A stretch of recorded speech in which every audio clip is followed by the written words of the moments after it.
Everybody, welcome back to the PTC Podcast. Today I've got an old friend of mine who's in town, Danny O'Reilly. Hey, Danny. Hey, Keith. How are you? I'm good. It's a bit weird. Very old friend. Yeah. It's nice to see you. It's a bit weird having you on the podcast. For people who don't know, do you want to introduce yourself as to how you would, Sure. if you're meeting a stranger? I am, and my name is Danny O'Reilly. I am the lead singer of a band called The Coronas, and yeah, that's it. I'm a full-time musician, and I've known this man since we were probably 5 years old. Yeah. So I've obviously been following the podcast and little bits and bobs online and on Instagram. It's actually you've got the intro. You Yeah. wrote the music. Yeah. Do you remember that? Yeah, absolutely. That was a song that I was working on a good long time ago, and you asked me had I got any music to it, and I just thought, I remember when I was writing it, I didn't write any lyrics or anything to it, and I remember just thinking that it was a nice sounding little snippet, and it would work for. I have a few things like that I'm like I've locked away in the library. If anyone ever comes and goes, oh, we need some music for something, I've got a couple of little bits. So as soon as you asked me, I was like, yeah, I've got something. You literally sent it back maybe the next day, and I was like, there's no way he just wrote that. I was like, but he might have. I don't know how this works. Yeah. But it's cool. I appreciate that. Thank you. No, So anybody who has been listening, I played it the other day to Tomas. I was like, what do you think it is, or who wrote this? And he had a listen, he put it down as the Coronas. There you go. He's like, so yeah. even without singing, It's got a we sound still to have it. our sound. Yeah, that's funny. But you're in Dubai at the moment. You've got a gig tonight. They probably won't get this out. This is Friday. You're playing the Baggot tonight. Yeah. We'll get it out over the weekend. Don't worry. It'll be a little bit too late. But how do you? You're in Dubai so many times now. I know. We were talking about this only the other day when we got here. It's like literally, I think the first time we came was probably around 2010, I'd say. And Oh, really? Yeah. yeah, maybe 11. When did you move over? 13. 13, yeah. Maybe 11, I'd say. But it was definitely early, because I remember I have the chapters of when I know what year it is from our albums, and we've had 7 albums now, and I know which year they all came out. Right. So I remember one of the first times we came over, we were practicing a new song that was on the album that it came out in 2011. Okay. So that's why I think that it must was be before 2010, like, or 9, you know. I think it was around then anyway. But yeah, and since then we've been at least once every year, apart from obviously the COVID year or whatever. But even then we came over and did a social distance gig in the Madnat. But you were here before. You were here the days before, because I keep missing you guys. Yeah. I mean, yeah. I don't. You're too busy. I'm actually one of the biggest fans of the Coronas. Yeah, right. In when you look like long term, because I don't know anything about the Coronas, by the way. If any is an actual fan listening to this, it's going to be painful if they think they're going to be like intricate, nice fan questions. Yeah, well, no, that's good. I'm interested to see where the chat goes. But yeah, I remember you saying when you first moved over here, even though you've been one of my oldest friends of all time, you'd never seen us live before you moved over here. Well, I have when it was the old days, like the Clifton Court and the upstairs in the pub on Capel Street. Yeah. I was there. Yeah. So that's why I'm one of the biggest fans, because I was there in those days, and when we really actually needed our friends there to come to buy tickets, and tickets were €5 or €7 or something. And then I went to Australia. That's right. Yeah. And then the next thing, tickets, you had to go to Ticketmaster. You had to pay booking fees. And I was like, and you change your name from Corona to the Coronas. Yeah. And then I was just never there. Then I left, because I left 2006. Yeah. So when did you sign? When did you? Yeah, I suppose I always think that we started taking it seriously when we left university, when we left UCD in Dublin. So 2007. That's exactly. Yeah, that's when our first album came out, and that's when we started taking it a bit more seriously or whatever. But yeah, we're very lucky. We have a great life. We've. It's hard to believe that we've been doing it for so long. You know, when we started out, it was still people buying CDs, and like you talk about when you moved away and Ticketmaster and different venues and stuff, and then we lived through the sort of download era of Napster and iTunes and all, and now it's on to streaming obviously, and Spotify is the big thing now, and TikTok is the new thing that I don't really know much about. But do you take part in that? We're trying to do a bit of it. Like, it's one of those things, I'm sure it's the same in your industry, like if a new fad or whatever comes along, you try and embrace it, but you have to be true to yourself as well. You can't fake it, like, you know, just because it's cool. If people are doing, like, if we start doing TikTok dances and stuff, it's not going to be genuine, and it's not going to be, you know what I mean? It's not going to make sense. So you have to try and use these things, you know, to the best, to what suits you and what's, as I say, what's genuine and not contrived or whatever. So yeah, we do have a TikTok account, and we try and put up clips and stuff like that. And you know, our biggest hit TikTok was our very first one, where it's Noxie going, Danny, why haven't we been on TikTok in 6 months? And it was because I had forgotten the password or something. I locked myself out of it, or like, oh no, it says what age are you when you set up your TikTok account, and I put in the age of the band, which was like 12 years old. So I was immediately barred from posting or anything, because TikTok thought we were 12.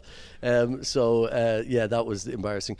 But no, things like that, as I say, the industry constantly evolves. But for us, it's always been touring and live gigging is really where we make our livelihood. And being able to come over to Dubai once a year is an absolute blessing for us, and we've been very lucky to do that. And we usually tie it in with some touring in Australia or whatever. Like, we're literally on the way back from Oz at the moment, so we played 4 shows over there last week, and we get to stop here, have a couple of days, and play a gig. And we've been lucky enough to play a few venues, as I say, Madnat, Media City, and obviously JLT a couple of times and stuff. So I've probably seen you more, obviously, since you've been here than before. But there's been loads of times where you guys tell me you're over in March and I'm away. Yeah. Or you're over. I was actually supposed to be busy this weekend in Oman, which I'm not anymore. So I would have missed this as well. Yeah.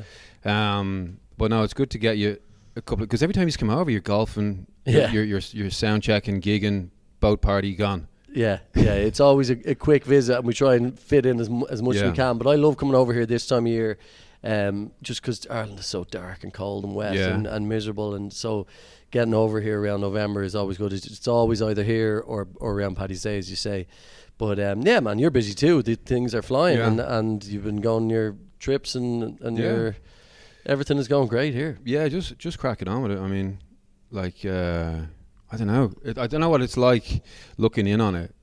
Cause if you it's I'd say it's similar to you looking in on us. It's like you can see it growing every year. Every time we come back and we meet, and you tell me the next thing you're doing, and you know, the next trip, and or the gym even getting bigger, and more people working and staff and everything. So I mean, the gym are absolutely blagging it. You know, it's just well, everyone blags it. That's the whole. That's like, we're still blagging it, and we've been doing it for 15 years. Like, you know, and so that's just what life is. I think people realize that, and I think a bit like you as well. Like, for us, we just started it. Like, you just start, and you take it a gig at a time, take it an album at a time. Like, people say to me, "Oh my God, you got 7 albums. How did you do that?" And it's like, well, you just went in and recorded the first one and released it, and then started working on the second one. Like, and I think oftentimes I try and give people advice in whatever they're doing, but specifically music. It's just like, go and do it. Like, you can wait.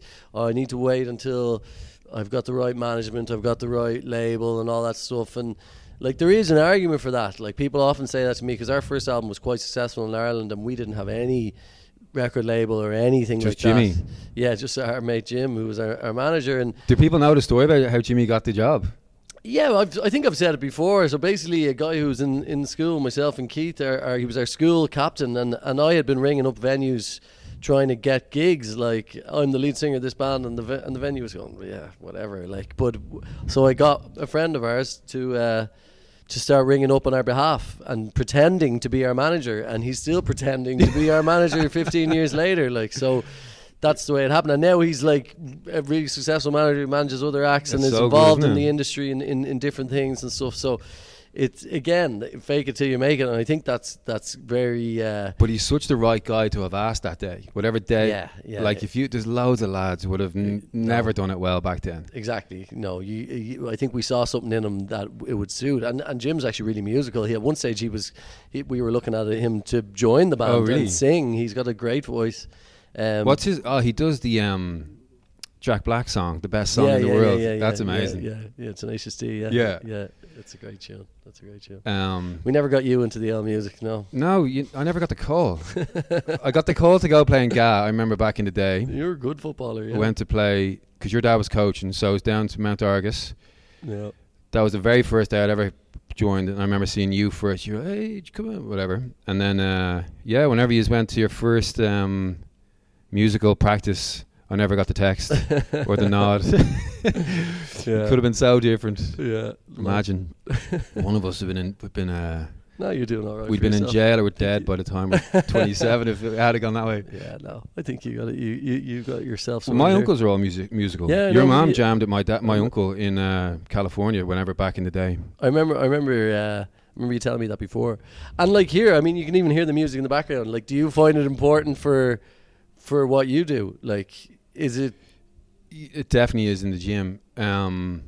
So there's a different. What you need in the gym, you're never going to please everybody with music or temperature. In the gym, some those two things. Like it freezing, some people like it, exactly. Yeah, it's the same and music the same, and it's the same since we were in gyms in Ireland and gyms in the UK, or whatever. Because even me personally, when I'm in a gym, I like to listen to a podcast. So like for whatever, I like to get stuck into something. So I always put my headphones in, even if there's music that I like on. Yeah. Do you know? It's not. You know, sometimes when I'm running, I like to listen to music, but I just like to get distracted by something that I'm listening to. Like, you know, there's definitely, like, if you're running and a song comes on, the run feels easier or your pace goes up. There's definitely that weird connection with music, which 100%. Which is something like, is it ethereal or it's something like in different level where what is music? Inherent. Why does it hit people and why does it make you feel a certain way? Yeah. Do you know?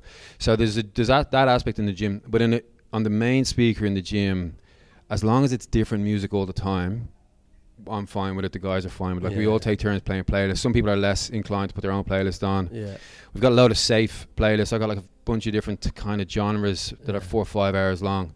But for me, if I'm running, I'll have some, like, I don't even know what it is, but some really deep bass stuff that just has the beat. Yeah, it's you go the with sound. the tempo of it nearly. Yeah. So that's what I listen to, and what I'll usually do is either put a podcast on for a bit if I'm running, and then as I get tired or as I'm in the second section of the run, change it to something where I need a little bit of a kick. Yeah. But no, there's definitely something, and there's definitely something with music that you can't. Some people like rock; it makes them lift harder, run faster, whatever. Yeah. That's not for me. Some people love gangster rap. French rap is quite popular here. Really? Yeah. Whatever reason, and for me, I'm like, that's bringing me down. Yeah. With that music that's on. So we just try and keep it real safe. Yeah. But it's like that, I suppose, the opposite way as well. For us with music, we find you need to do some sort of exercise. So it's like, and again, it's different for everyone. So like I would jog or when I'm on tour, but I would never jog in Dublin.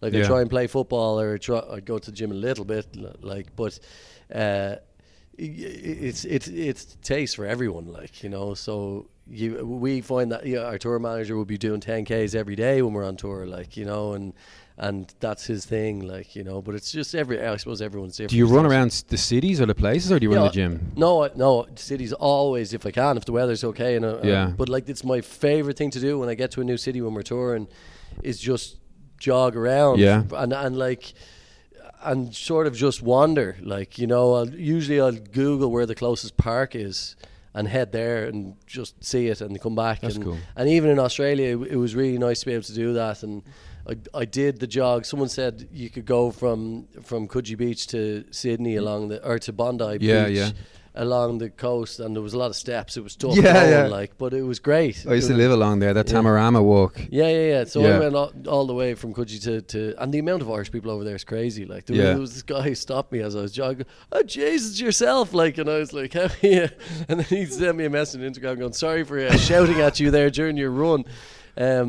But I do that every city. Like, I love. It's a great way to just get a sense of a place, like, you know, and just go for a little jog or whatever. And that's it. As in our game, it like, it's a lot of traveling. It's usually a lot of alcohol around. Like, we've gotten a little bit better as we've gotten older. Well, better. I mean, we've curtailed it a bit from when we were in our 20s, I suppose. But exercise for me is so important, like so important. And whatever little bits I do, and as I say, on the road, it's brilliant to be able to, to be able to jog around. And I'm obsessed with sport in general. Yeah, like, exactly. I'm still trying to play soccer at home, still trying to play Gaelic football. Who are you playing soccer with? I joined an over 35 soccer team. Oh, right, yeah. I'm giving away me and Keith's age here. Yeah, yeah. But I'm one of the young players on the over 35 soccer team, which is one of the reasons that I joined. Yeah, I wanted to feel it's the like window. Yeah, it's like I'm playing on the wing and I'm the fast young nice. guy, playing with all the older men. But I love it, like down in Larkview, like just around the corner. Larkview. Yeah. It's just around the corner from where I live. So, yeah, love it. Like, always loved competitive sport. And for me, as I say, I don't really do much jogging at home because I get in my own head and I'm like, I'm tired. But when I'm chasing a football, I'll run forever. Like, or it's like working out by yourself, or when you're doing it in a class. Like, you're brought along by everyone else. Yeah. So it definitely, I love team sports. Like, there's also the crack in the banter though as well, like before, during, the and whole after. thing. Yeah, 100%. Like, We went back for. I've played here for a few years, but giving it up now. Just rugby, you can't. Some of the guys can keep going into that. There's an over 35s team. Some of the guys can join it. It's not for me. Head injuries and just aches and pains. I'm like, not rugby. So I started. I don't know how you did it. I mean, I love watching rugby. One of my favorites. It probably is my favorite sport to watch. But like, I mean, you remember when I tried to play? Like, it was just like, nah. You were out the day we did tackling. That's I just never fancied rolling around the muck tackling big people like you. So I was trying to think about stuck this. to the soccer. When did you stop playing rugby? Because we played together. Third year. I got as far as third year. I didn't play junior, but it's early in the third, because I was playing soccer and Gaelic football at the time as well. So, and like, trying to find some time to do a bit of music on the side as well. Not really. You'd already started by then, had you? Yeah, well, I think when I was in school, in secondary school, like I was sort of doing the music quietly. And then we started, and eventually found a few people that were into music, like Noxie and Connor, who are still in the band to this day, and Stephen O'Dwyer, a friend of ours, Stephen O'Farrell. We used to play music. Oh, really? Adam Hughes, a little bit, yeah. Different guys. Wow, that's interesting. Yeah. Because I remember that little group was like, because I was in that group as well. We had the bikers. Remember, everyone used to talk about their bikes and Huey as well, and Johnny Sadlier, and they're all still playing music as well. So, but you'd find people of similar taste. You'd start talking about music. Oh, let's do a band or whatever, and we played a bit. But I still think I sort of hit it a little bit until I got into college, probably. Really? Yeah. Because look, anybody who doesn't know us lads at school. You know that tall poppy syndrome? Have you heard of that? Yeah, what's that? Oh, yeah, of course. It's a thing where you stick your head up and the boys will chop you down. Our year was, and maybe it was just our year, maybe it was the culture of being a school kid, I don't know, but our year were awful for that. Yeah. So I remember you guys had a gig in the library in school, and everybody went at lunchtime. Yeah, and it was like... We used to call them the music fests. It would happen every couple of months or whatever. Yeah, but it was just or once a year even. You guys were just jamming away in the library, and we were all packed in. I remember thinking, wow, these guys are like doing it. And I remember just being impressed that you're doing something different right now. We were only 15 or 16, maybe 18. But I remember thinking, wow, they're doing something different, and they're right in front of everybody. They're so vulnerable right now, and they're just putting ourselves out. Yeah, just rocking out. And it's like baptism of fire. Like, you're right. Like, oftentimes your peers, it's more daunting to play and to admit that you want to do something different in front of your peers than it is to actually anyone else. Your parents, actually going and doing it, like, Yeah, and then standing in front of, and there was no room to hide. Like, it was because our year were the only ones in that room watching you. Yeah. And then I remember the next, because again, obviously I'm a massive fan and I know all your history, and I've actually gone on ChatGPT to get some stats to see what ChatGPT knows, and it definitely knows more than me. But when we used to go out in college days, forgetting about you guys actually gigging, there was a massive significance in the difference between, we'd go back to someone's house, so we'd go back to one of the girls' places, and there'd be like 20 people in a room, and the boys would whip out a guitar to start jamming, everyone's singing along. Every time you took out a guitar and started singing, everybody would go quiet. Everyone would just go quiet and listen. There was no band, there was no, like, you weren't playing your songs, you were playing Bon Jovi or you're playing whoever you were playing. Everybody used to just stop and listen, and it was crazy to notice that difference then. And now, obviously... Well, it's funny because I do remember, because obviously I was obsessed with sport as well, and I played for Dublin under 18, which was a huge deal for me. It's as high as you can Gaelic play. football, yeah, at that stage. And like I was all in on that when we were, 17, 18, and for a full half a year. And then I realised when we got into college that, it didn't really impress the girls playing for Dublin. But if I took the guitar out and sang a song at the end of the night, that would turn a few heads. And I was like, yeah, the music is definitely... I think my mind was already made up, but I think the music was the thing. And I remember, being away in summers, and that's really where I gained my confidence from, as I say, like as a songwriter and stuff. Because even in those sessions, I'd go... Everyone else would be playing an Oasis song or whatever. And I remember going to Vancouver for a summer on a J1 or whatever they called it then before it's not a J1 in Canada, but whatever it is. But and I would be like, oh, this is a song that I wrote, like, and that would really... again, it was just like, that was me getting my confidence as a songwriter. And people going, oh, wow, that's really good. Like, and for a 19-year-old to just go, everyone else is singing Oasis songs or singing whatever. I'm going to play a song that no one in this room knows. And I wrote it, like, We were going to see you, though, before then in those Clifton Court. Yeah. Clifton Court is the only place I know, but like that era of on the river under the bottom of the part, or upstairs. Yeah. And because my favourite song to this day is still Indecision. That's really old school. Exactly. That never saw the light of day. No, you gave it away, or someone else did it. Yeah. But that's still my favourite song. But to do that, I missed the whole Vancouver trip. What year was that? That would have been, we were... I think it was the year before San Diego, so I think probably 2005. Is that right? I don't know where I was. Something like that, 2004, 2005, something like that. I wasn't on that trip. I missed that. I was there the year before, and then I also missed the San Diego. I think I'd gone to Australia when. Yeah. Are we getting old here? Yeah. Can't remember dates. Yeah, exactly. But it was funny, and because we were together, like, so Noxie and Connor, the other two members of the Coronas, were also on those trips. And actually Dave, our former member, former guitar player, who's still a good friend of ours, we met him in Vancouver, and that's when we sort of started the band properly. And that's, as you say, we went from being called Corona to the Coronas. Should we mention the fact that we have the worst band name in the world? Or only in 2020. Yeah, exactly. No, it was bad enough before that as well. Every interview I did before the COVID pandemic, it was like, oh, are you named after the beer? It's like, no, we just sort of had a bad idea of a band name and it stuck. And then where did the name come from?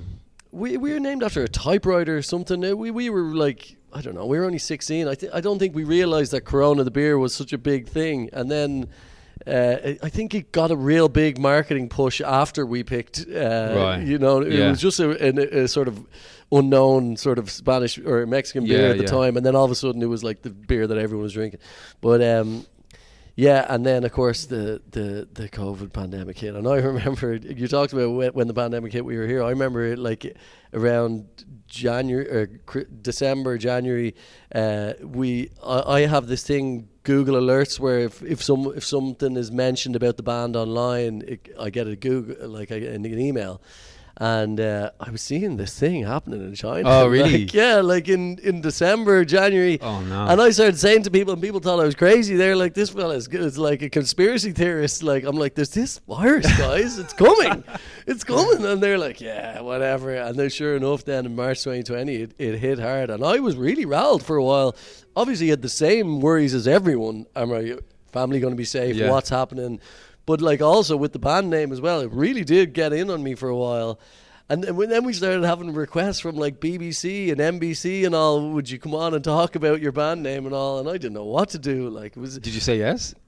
Initially, no. Okay. We didn't. So did you say yes? Yeah, well, initially we actually said no. I was like, no one knew what was going on. And it seemed like it was just like a bit of a trivial sort of, you think everyone in the music industry has a band. Wait until you see this band, and so initially no, but then eventually when we were releasing music and we realized the way at the start everyone thought it was going to be 2-3 weeks, and it just went on. So a couple of months later, I was like, let's just embrace it. Like, but it's funny, like people go, oh, it must have been bad for you, but like, we just did a tour in Europe and people were coming up to me after the show and I was like, oh, how did you hear about us? They're like, oh, I just saw your name in the pandemic.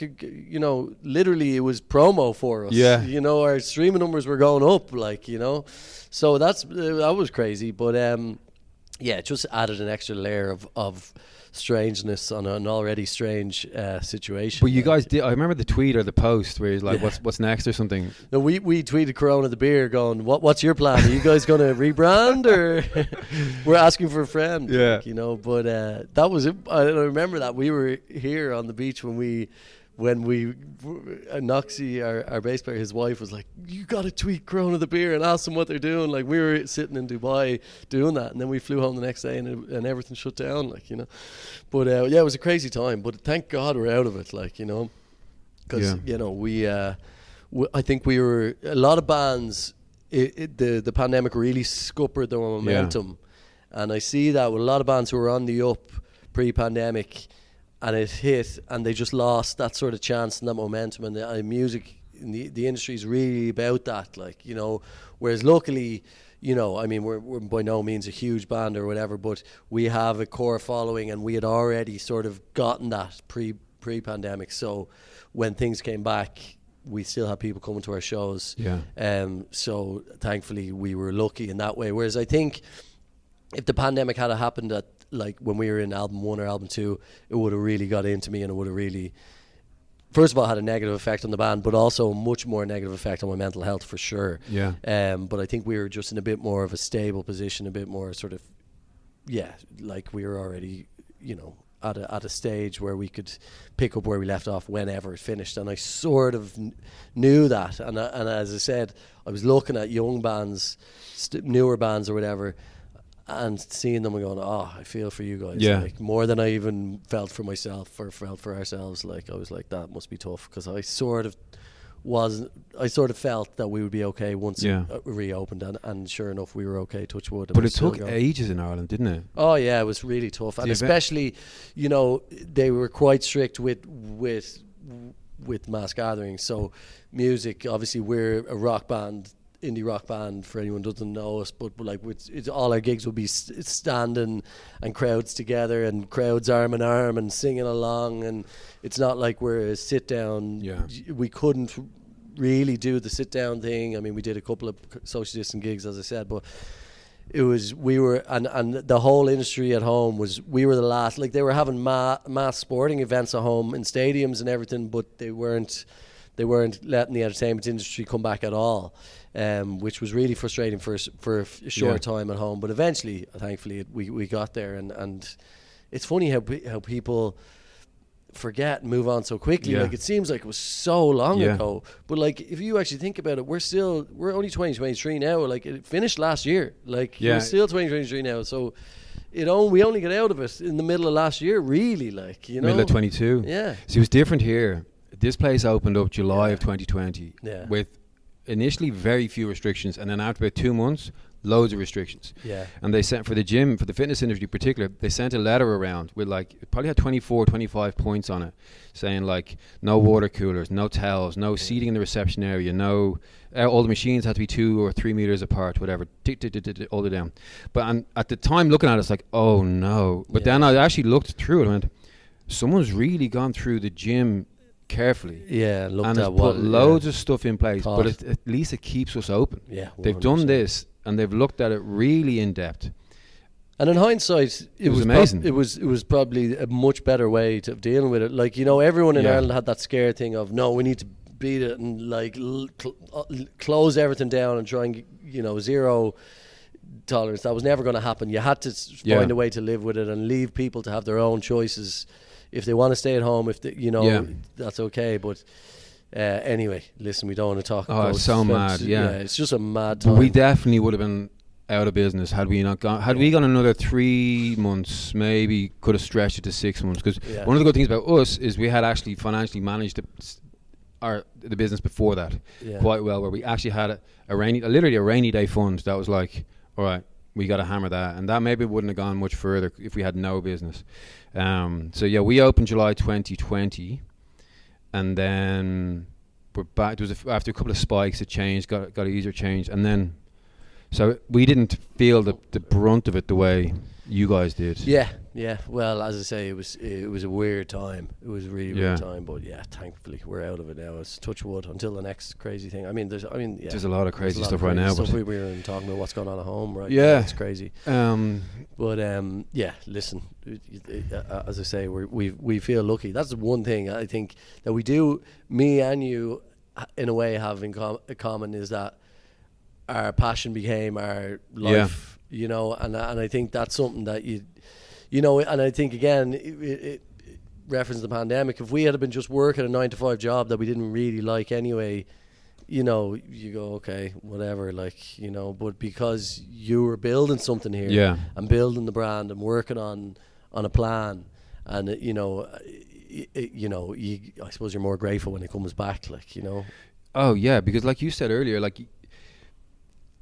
it looks a certain way to people looking in, but nobody really knows what you think about when you're trying to go to sleep at night, and the things when your alarm goes off at 4 or 5 in the morning, you have to get up, and you just want to be, you guys are getting on flights, you guys are getting in a van driving for hours.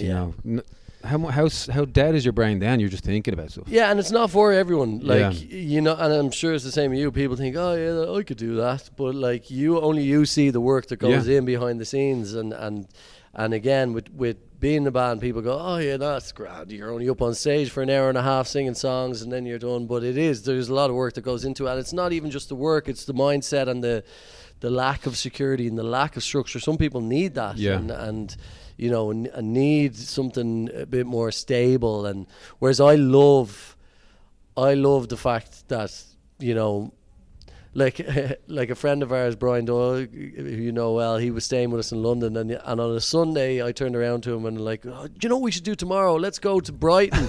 And he was like, I've been thinking for the last 12 hours that today is Sunday and I have work tomorrow, and that hasn't crossed your mind once that tomorrow is Monday. And I was like, oh yeah, sorry, I forgot, and I love the vibe of not having that 9-to-5 and not having that structure, and every day is just and again, that's not to say we don't work hard, because we do. This year we've been probably one of our busiest years of ever.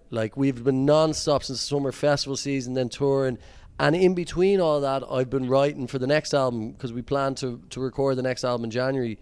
So we're going to London to record the next album. So literally every time I had a bit of time off, I was back into the studio to write, and so when we work, you know what I mean? But then when we have our time off, we can sort of be wherever and not, it's not just a little weekend. But it's a planning phase then, isn't it? When you're off. Yeah, exactly. You're not thinking off. about the next thing. Yeah. And it is constantly, and we have a good balance in the band as well, because we're our own record label. A couple of albums ago, we set up our own record label in Ireland, and so we took sort of control of the whole thing. With our online, our socials, with planning, recording of albums, promotions, music videos, radio play, pluggers, hiring people, hiring agents, hiring everyone all over the world, different people and we took sort of ownership of all that sort of stuff.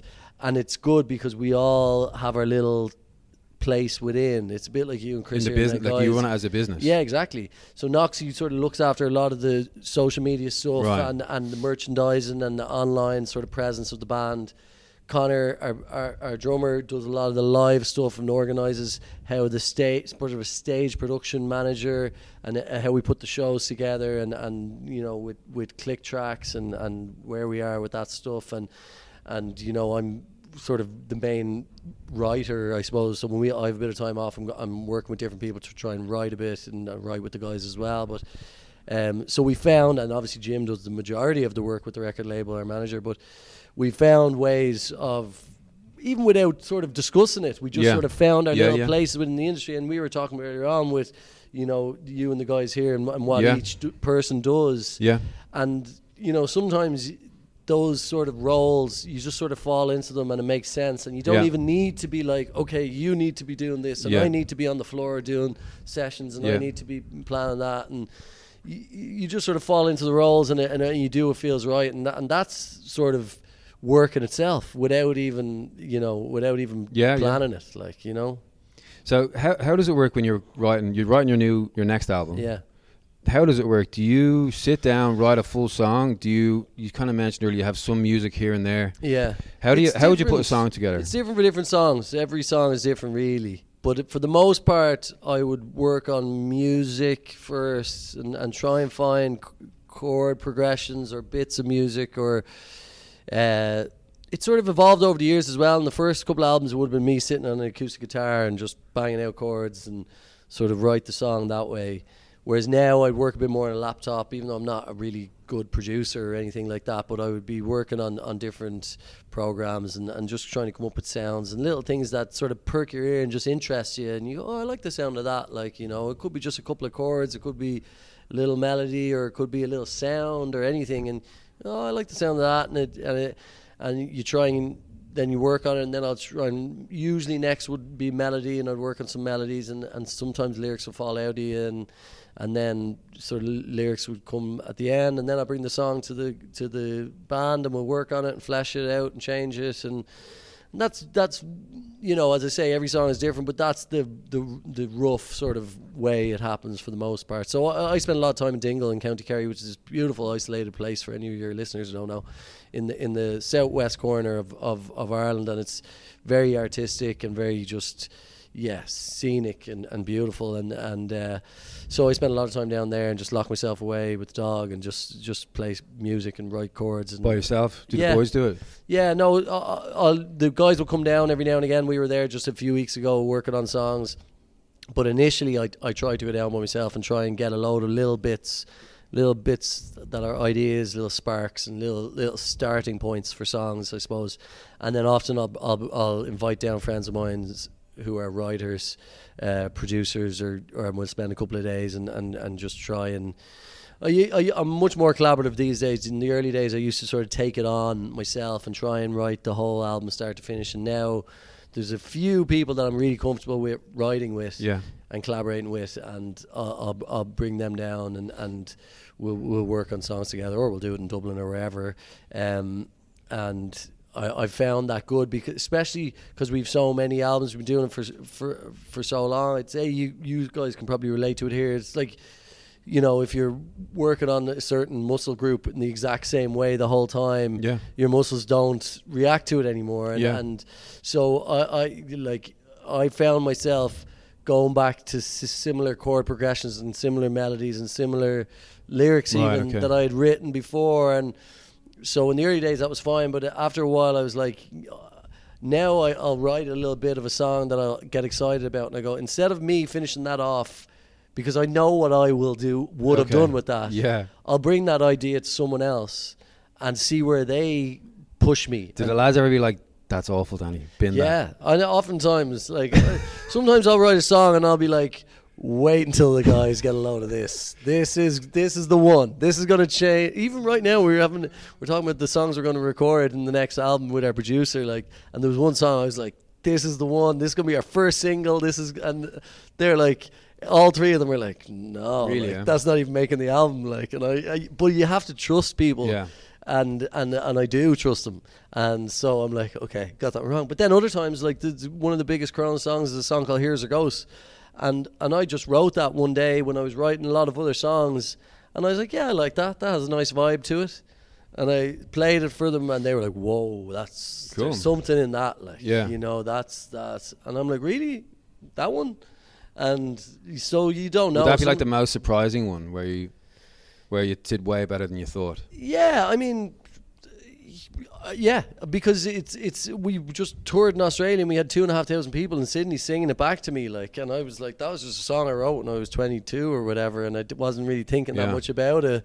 And to 15 years later have a room full of people in Sydney singing it with their arms in the air, is just like, that is a surprise. And that song has sort of taken on a life of its own for us, like, you know, and we did an Irish version which a lot of people connected with as well. So yeah, that song is, I think that song will probably outlive me, and that's something I'm proud of. Yeah, that's cool. It's probably the best song I've written, really. Deadly. But yeah, it's cool. Things like that are nice, and in my experience, if I sat down to try and write this next song I write is going to be the one. Yeah. Won't. You have to just let that happen. Like, and I've heard songwriters talk about you being a vessel, like letting the song pass through you, as opposed to being smart and going, I'm going to write this great song. Yeah. It's sort of, it's an art in general. Blind Boy talks about it a lot. It's very interesting. It's just like you sort of have to get out of the way of the song. Like, you just put yourself there in the position to let it flow, and without getting too deep, I get it. I get what that means. I wouldn't say I wouldn't maybe be as romantic as that about it, but I totally get it. Like, it's sort of, if you overthink it and it's anyway contrived, it doesn't work. For what I found, for the songs that really connect to people, they're the ones where you're just being honest and you're not overthinking it, and you just let the song come quickly, and they're the ones that connect to people more than the ones where you're sitting down and going, let's try and write a song that everyone's going to like, and it's not going to happen. Well, that's what I suppose what being an artist is, isn't it? Like, you don't do it with a goal except to create the thing. Whichever way that happens, that's the way it happens. I'm sure there's people who write different ways. Yeah. And we're still learning that. It's funny, even 7-8 albums in, we still have to remind ourselves when we're talking about the next album, like, we have a bunch of songs and we go, people might like that song. And then we're going, hold on a second, like, what do we like? Yeah. That's the most important thing. Like, and if we like it, well, you have to sing it every whatever for the next however many years. You have to sing it, and also you tend to get it wrong when you start thinking about what other people want, or what might get on playlists on Spotify, or what might get radio play. Oh, that song sounds a bit like, Coldplay. Or the opposite, I suppose. You don't worry about them not liking it. Yeah, exactly. Because then you're stuck. Yeah, you go, if there was a song that we really like, but people might not get it. Like, so we still have to remind ourselves, and I think the longer we do it, we've definitely evolved more, and I think that's another reason that we've had a bit of longevity, is because we've embraced that even more. When we started, we were probably a bit more pop rock, I suppose, and radio friendly. The bands we were listening to were the Kooks and the Killers and Kings of Leon, and they were our inspiration. And now we're where are they now? They're still doing it. It's just radio has changed, and they probably wouldn't hear them on radio anymore. But like, definitely the Killers are still touring, and Kings of Leon, I've seen the Kooks playing as well and releasing music. Definitely in the last few years, for sure, the Kings of Leon did, but it's just not the same. It's not like getting that same level of radio play. Now there's a whole new wave of acts getting that sort of, I suppose, exposure. But now we're sort of seeing ourselves more as like dad rock. Like, we're looking at bands like The National, War on Drugs, and Gang of Youths, and sort of seeing ourselves more in that. And we've been able to evolve naturally over the few years doing that. So we're lucky that we've managed to be able to just let that happen without overthinking it. Like, and do you still get excited? Do you still get nervous? Like, do you still have those? Nerves. I get more nervous playing an over 35 soccer match with Larkview, like, because I don't let down my team, and even though there's no one there and it means nothing. Yeah. Like, or if I'm playing golf and there's €5 or 5 dirhams on the line, like, I'll be like, ugh. But the music, I get excited. I love it. I love it so much, and I always did. And there's a little butterflies, nerves. I'd be more nervous about, like, I'd be texting our manager if we're in a different country, especially. I'd be texting our manager going, "How many tickets are gone? Like, is this gig going to be empty?" Like, I'd be nervous about those sort of things. But I have confidence, that it's just inherent confidence in my own ability, and like, that's not arrogance or anything. I just love being up there and I enjoy it, so I don't get nervous. And I do think we're a good live band, and I think we got to the stage after a few years of doing it that even if our style of music isn't to your taste, like, say, you like other type of music, I think live we are good at our instruments. We put on a decent show that you would have at least go, okay, that's not my style of music, but those lads are good at what they do. Yeah. And I think we are good at what we do. I mean, everybody at the gig last year when the rugby was on was loving it. Yeah. Do you know? There was 1,000. What was there? 5,000 people? Yeah. Down in Media City. Yeah. It was amazing. And I love that. I love the. And I know. Sorry, you may not know, but I know. Looking around, Yeah, you can you're see English. All you guys are English. It's not just the Irish. Yeah. You guys who are all know us South from home, African. What? Oh, you guys are here. What are you doing here? Okay, cool. And I love that as well. I love winning over a new crowd. Yeah. Like, I love that, and we've I love that challenge, and yeah. But listen, I mean, we're by no means anywhere like we are a band who have made a livelihood out of what we love doing, and to me that is success. Like, it's, I always say there's no guarantee that Chris Martin is happier than me because Coldplay are a million times bigger than the Coronas will ever be. And what is happiness? Well, like, it's probably the same as what you do here. If you had 20 gyms, does that necessarily mean you'd be happier? Yeah, you'd have more money, but you might be under more pressure. You might have more mental health issues. You wouldn't know. So you have to enjoy the journey, and that's something that I've learned over the years, and that's something that I've definitely stuck with, and I've realised that over the last few years and going, you know what? I'm so lucky to do what I do. I'm in a good place. I still write my own music. When we get to tour the world and we make a living out of it, can pay my mortgage repayments, and that's me happy out. Like, I think as well though, like being Irish, the Irish people are a very tough crowd to impress, and for them to go, hats off to you, pal. And what you guys have. And growing up in Ireland as a kid, everything Irish is the best thing ever. But then you get to an age where it changes a little bit. You're like, oh, you're trying to make it, are you? Yeah, we're a cynical. Yeah, cynical grumpy, like, oh. Begrudgery, that's the word that we're known for. But yeah. When you guys go abroad, you see the love and you're Irish, the pride. You see the pride. People are proud of you guys, People are proud. 100%. And the further you go away from home, the more people are proud to be Irish. Like, as I said, we just played in Sydney last week, and there was more Irish flags in the crowd in Sydney than there would be if we played in Dublin. No one would bring an Irish flag to a Dublin show, and people want to hear the song in Irish, and they want the further you go away from home, people miss that. And they miss that thing, and so yeah, we are lucky that we get to do that, and as you say, people are. Yeah, I think the longer we do it as well, the more I'm sort of proud of our longevity, because it's not easy keeping the band together in a way, and finding a reason to keep it going, and not just being a nostalgia band. Like, we still have a hunger, like, and that, I think that's important. Like. And do you have anybody advising you, like any old musicians in the industry? Like, there's people I'd always ask for advice, different managers, different people in the industry. My parents are very good at that. Like, obviously my mom is a singer, a folk singer that's still gigging. I saw her too. She doesn't look a day over 40, man. I know, it's hard to believe. She's and my dad was always in the industry as well, so we have sounding boards there. Now, they'd be the first to admit that talk about Nepo babies and stuff like that, but they'd be the first to admit that the industry has completely changed since my mom was at her peak, and it's a totally different genre of music.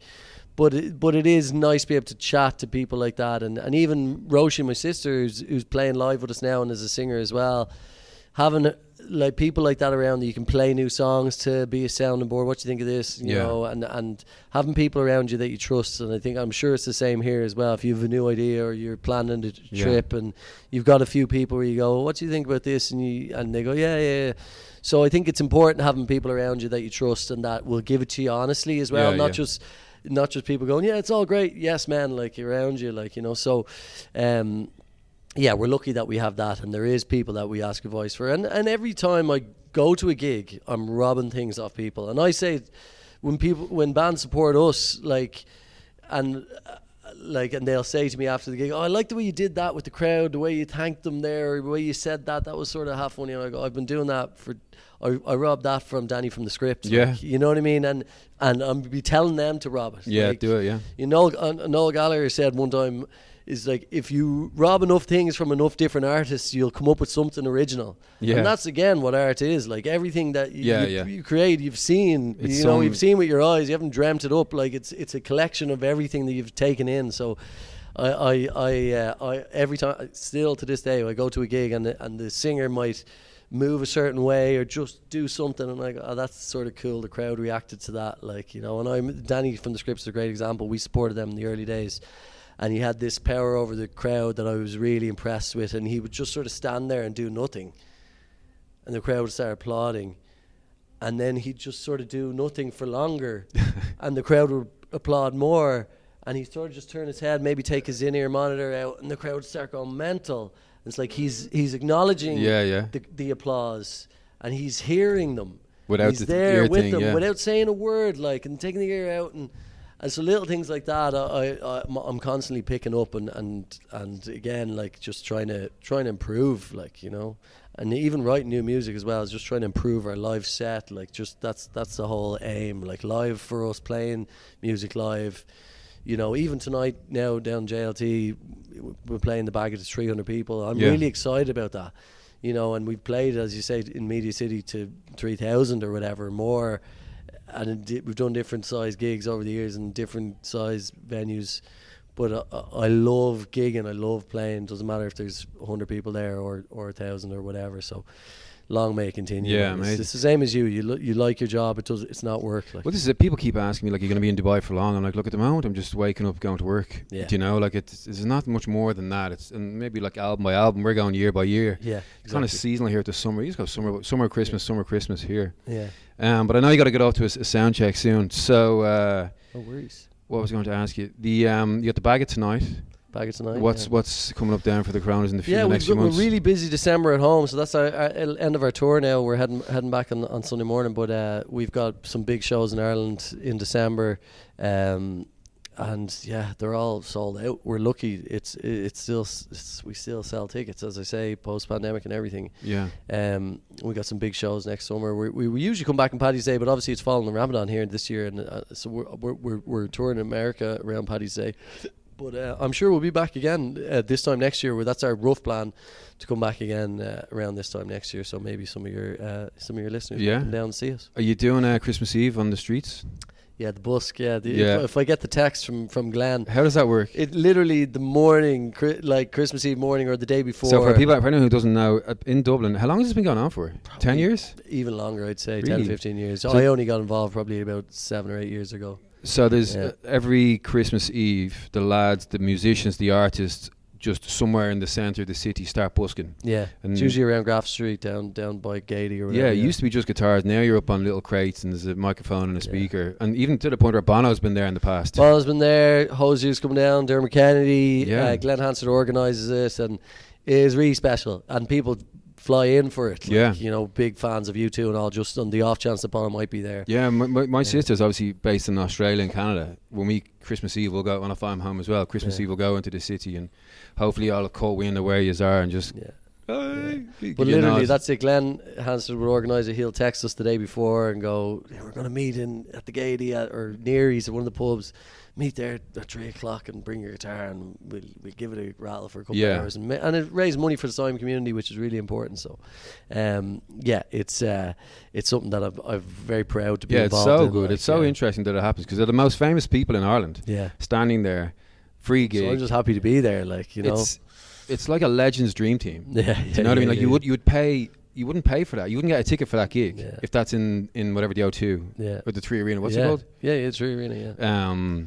So look, that's Delhi. Anyone around, you head down to that. Everyone knows about it already, don't they? Yeah, exactly. The word spreads. Yeah. Well, look, cool. I'll let you go. Thanks a million, Keith. Fair play to you. It's great to see the place. It looks great. Thanks for coming down, and maybe next time you're down, we'll chat again. Yeah. Cool. Cheers, guys.